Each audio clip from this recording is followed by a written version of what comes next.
Hello, listeners.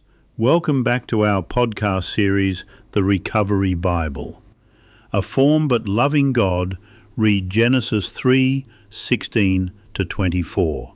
Steps 1, 2, 3. Prayer. Lord, thank you for reaching out to me in my powerlessness.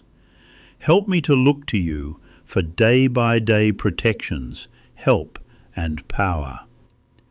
God's response to Adam and Eve's disobedience is usually understood as straightforward punishment, and it certainly reads that way. But God's words are also a statement of the way things are. Suffering is a fact of life, and it is caused by attachment. God then sends them forth and sets cherubs and a flaming sword to guard the way to the tree of life.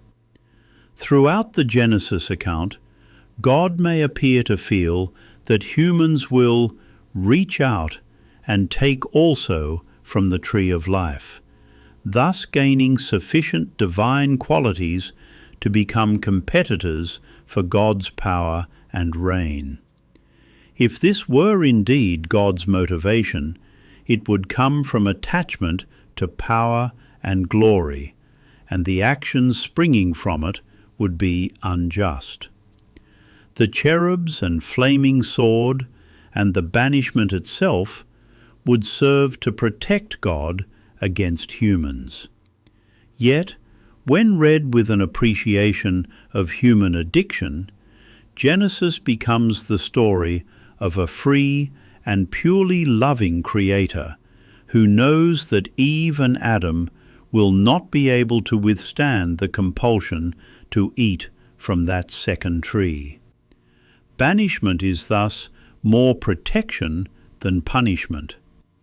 The cherubs and the flaming sword are there to protect humanity's freedom rather than to defend God's power. In a tender maternal moment before Eve and Adam leave, God makes clothing for them. This is not the action of a frightened God who clings to divinity, but of a free and loving God who knows that human life cannot be full unless it depends on its Creator. I am in recovery from an addiction to food. Graham Blakelock. Inspired by Gerald G. May in The Recovery Bible.